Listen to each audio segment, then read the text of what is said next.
great pleasure to introduce Professor Axel Bruns. He's an Australian Research Council Future Fellow and Professor in the Creative Industries faculty at the Queensland University of Technology here in Brisbane. He's the author of many books. They're all in his biography and they're fantastic, such as blogs, Wikipedia, Second Life and Beyond, From Production to Producage.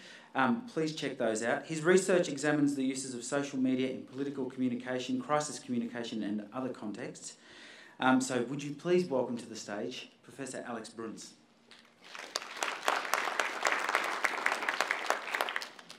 All right, thank you very much. It's great to follow such inspirational speeches and very fascinating case studies. What I want to do here, I guess, is to again talk about this term that's been bandied around a lot already, which is which is big data. I think this has come out already through both the previous speeches, and of course, particularly following on from Patrick, we're interested, I guess, in what we might call big social data and the use of social media as sources of data. Now, we've heard obviously from Patrick the crowdsourcing angle and the approach of grabbing large chunks of data and trying to get them evaluated by a large group of volunteers. We've seen also the projects that are trying to then build artificial intelligence around that in terms of analyzing the data. And of course, that's a really important aspect of working with these very large data sources, with these very large data sets from social media. What we haven't seen much of, and there's a reason for it, is I think that sort of question of, well, can we actually extract geographic information immediately from the tweets and from the Facebook messages and so on? And what you're seeing there is a graph that was created by Kalev Litaru and his colleagues and published in First Monday in the journal, that shows basically the geo-reference, the GPS reference tweets on Twitter over the course of a couple of months or so during 2012. So there is geo-information, there's GPS information actually in tweets in some cases. That can, of course, be used in some form. Here's another example of the interactions between people where they are, in fact, including GPS coordinates in their tweets, and we can see who responds to whom and what locations, I guess, respond to each other and so on. We've seen a few other projects as well, like the Geography of Hate project from the US, which is basically trying to map onto a map of the US what hate speech, what terms of hate are being used in what locations. It's in fact distinguishing between different types of terms, different levels of horrible, if you like, and it's mapping those onto these maps. And in essence, of course, I mean, this tells us nothing particularly new. This is simply a representation of the population density of the US. And perhaps not just that, but also the uptake of social media, the uptake of Twitter, particularly across the US. But these are the sorts of projects that have been done using GPS data that's embedded in tweets to try and understand what perhaps particular patterns of usage are across different areas.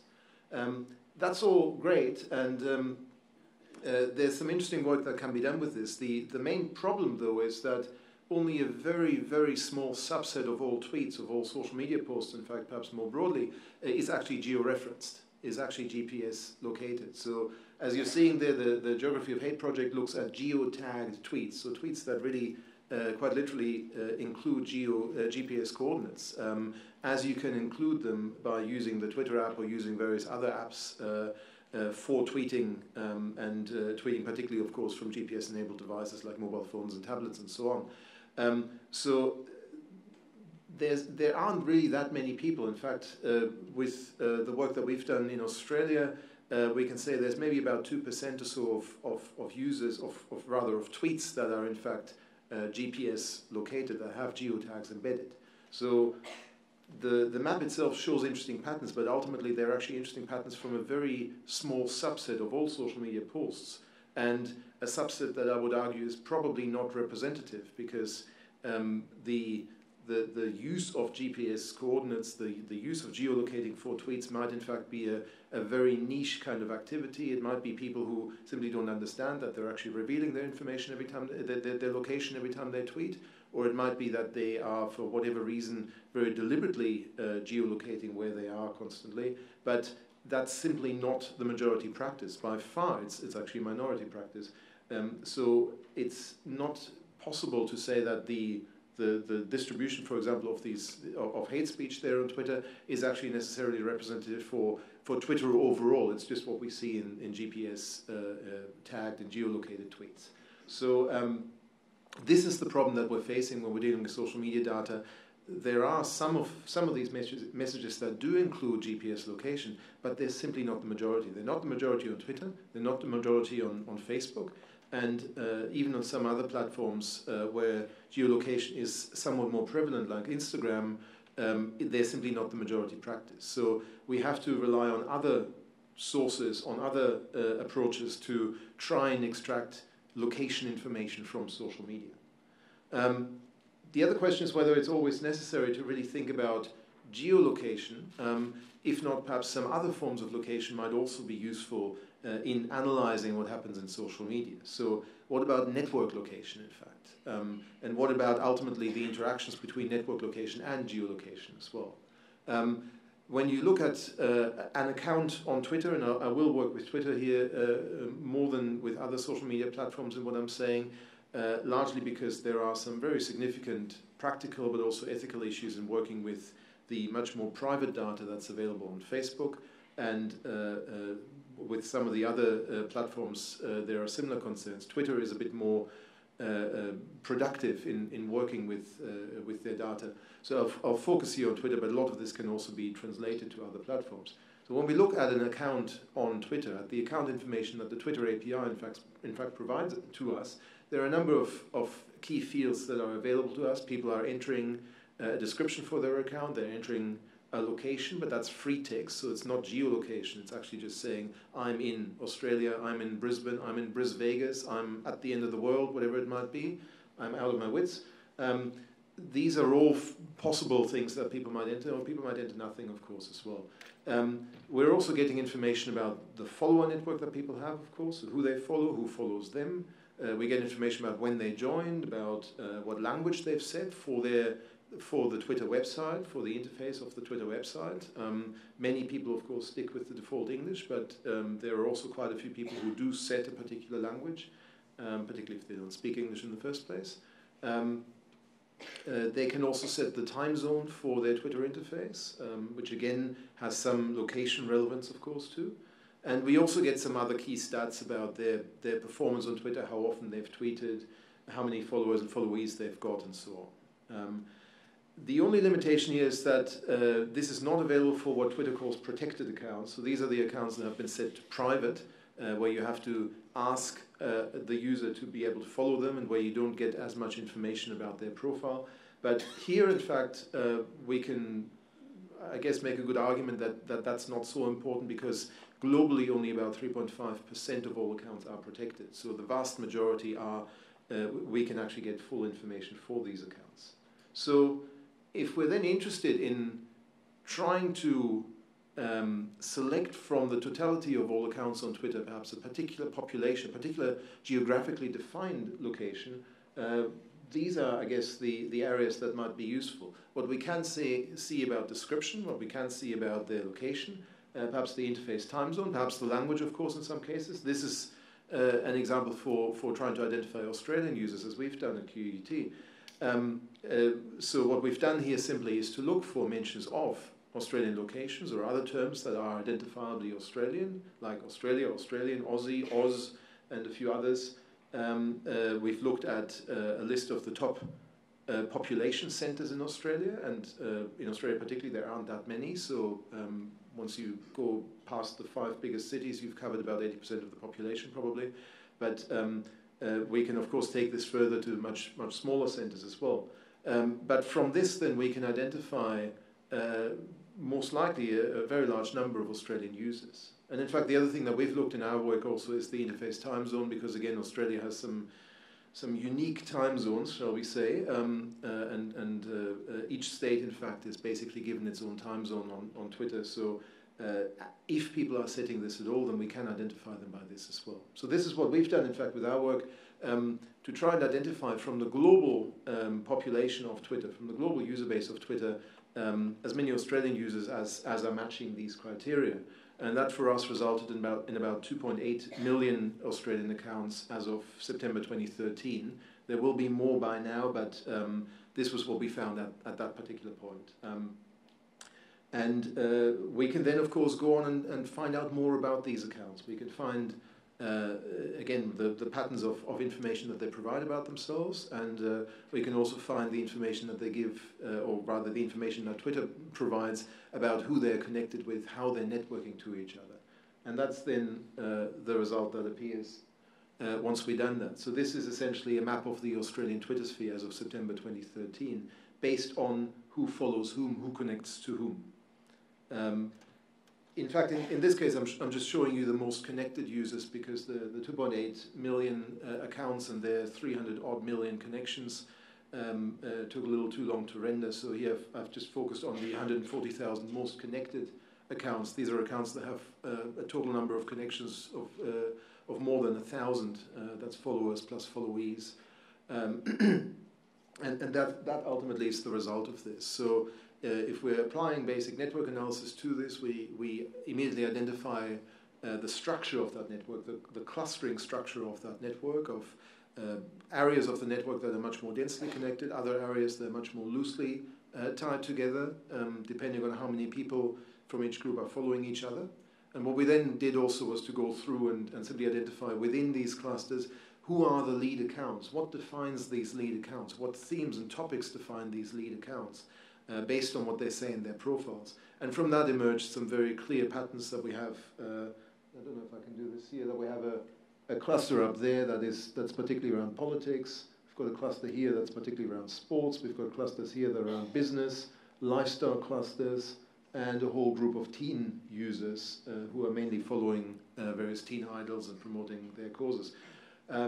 So what we're seeing from this is, in fact, that there is a clear structure. It's not just that everyone follows everyone else randomly, or that there are a number of key users who are universally followed around whom the network is organized, but in fact that we see some real structuration within this network. And for each user, ultimately, we can actually identify their network location within this. And that becomes interesting for a number of reasons. I won't go through too many details here because I don't have the time, but to give you an idea, for example, what we can see from this quite clearly is where Twitter started in Australia, in what interest areas Twitter started in Australia, and how that developed over time. So if we click through the account creation dates, in 2006 there was practically nothing.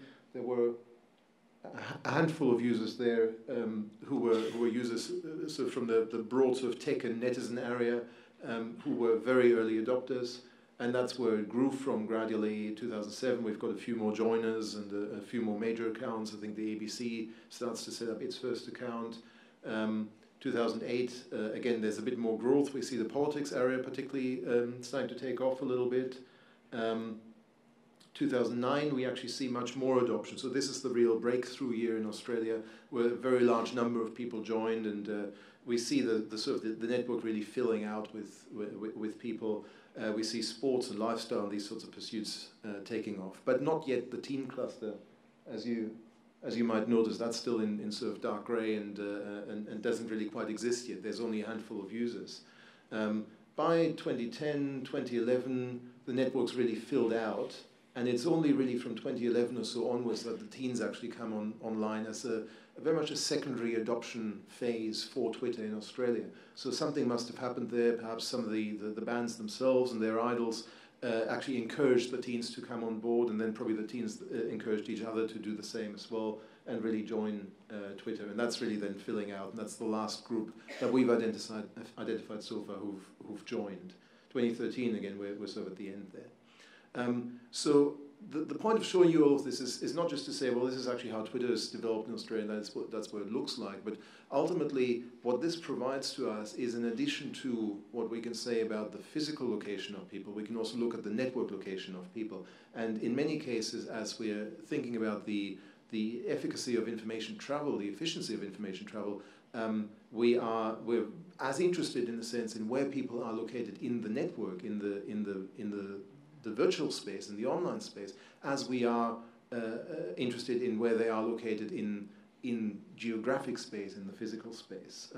So this ultimately can help us then to understand the network space much better.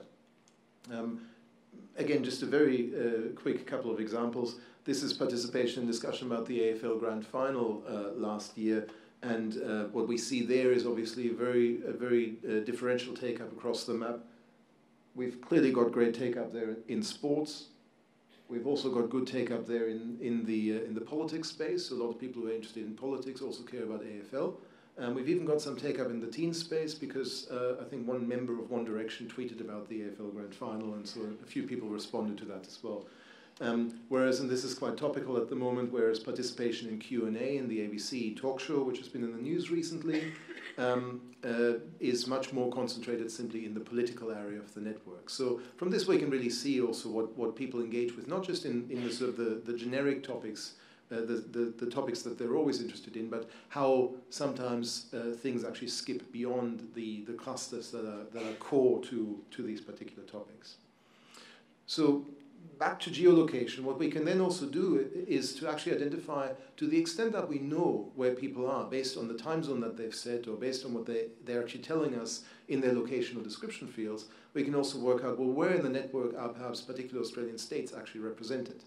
I think the most interesting one for me is always the sports cluster, up there, where you see some real differences between where the New South Wales and the Victorian users particularly are, and the Queensland users to some extent, and that's very much along lines of subdivisions within that cluster that are about AFL, which for those of you not from Australia is particularly popular in Victoria, and the National Rugby League, which is much more popular in Queensland and New South Wales. And in fact, if you can make it out, in politics there's quite a large number of these pink nodes. Pink represents Canberra here, and that's obviously also not a surprise because Canberra is the national capital. There are a number of other patterns that I don't have time to explore here, but essentially what we're seeing from this is also that we're starting to get a bit of a combination of what we can say about geolocation for these accounts, not based on GPS location, not based on other factors, but simply on what we have as statements in the location and description and other fields in the profile information, and in fact the network location as well. And I think that becomes quite interesting in thinking about spatial mapping, not only as geo-mapping, and it's not simple. I mean, we've heard that from you guys, so it's, I really don't want to say that's in any way simple, but not only geolocation, but also really the location in the virtual environments and the online environments that people engage with, and actually combining these factors to better understand where people are and perhaps how they're connected to particular topics. So can we get back from network location to geolocation? Well, we can perhaps infer some more information from the patterns that we can also observe with this user base. We might be able to infer, even for users where we don't have that information directly, where they are located based on the people that they follow. It is quite possible, but it needs further testing, that people tend still to follow more strongly locally than nationally or internationally as they follow other users. So we may be able to for users, even where we don't have that information, to infer something about their location. People might also be more likely to discuss local issues than national and international issues. Again, that needs to be further tested, and we can do that now that we've identified these users. And again, from that, we might be able to infer more about where these people are actually located, and that can also then, of course, become useful in analysis, for example, of their engagement with particular topics, their activities in crisis communication when it comes to that. Because we might be able to then say, well, that's actually a person who is in the crisis area and might really have local information based on their past patterns. And of course, we're also interested in the combined effects of geolocation and network location on how information travels. So are we past the tyranny of distance? Are we past geographic distances? in a space like Twitter or in social media more broadly? Or is there still also a geographic factor that comes into effect when information travels across the network, when things go viral? Do they actually simply go viral across the network, or can they still simply go viral in a particular state or in a particular city? These are questions that also still need to address to really understand how social media contribute to information flows online. And can we see how geographic location affects all of that? The limitations with all of this, and that's I think the last slide, is that of course social media data is big and to some extent readily available, but there also are some very significant limitations, and particularly increasing limitations in spaces like Twitter, which are now very much trying to pursue revenue by making their data a commercial commodity, and in the process actually very much alienating developers and researchers who can now no longer easily access some of the larger data sets that could be available. This is actually, I think, counterproductive, because ultimately what happens is that these people are alienating some of their most core supporters and the best innovators in the field. So I think this is something that hopefully Twitter and other spaces will start to rethink over time. The problem is also that simply because now these large data sets have become commercial commodities, the amount of institutions that do large-scale research on these kinds of questions is shrinking more and more, and is more and more limited to commercial research institutes who are very well funded, but aren't necessarily always the ones doing the best research. So there's a real problem here also in that the precarious nature of this research, as these platforms are changing their API rules and regulations and are making data much more difficult to access, even when we're dealing with questions that are actually of genuine national and international importance, and in fact of humanitarian importance as well.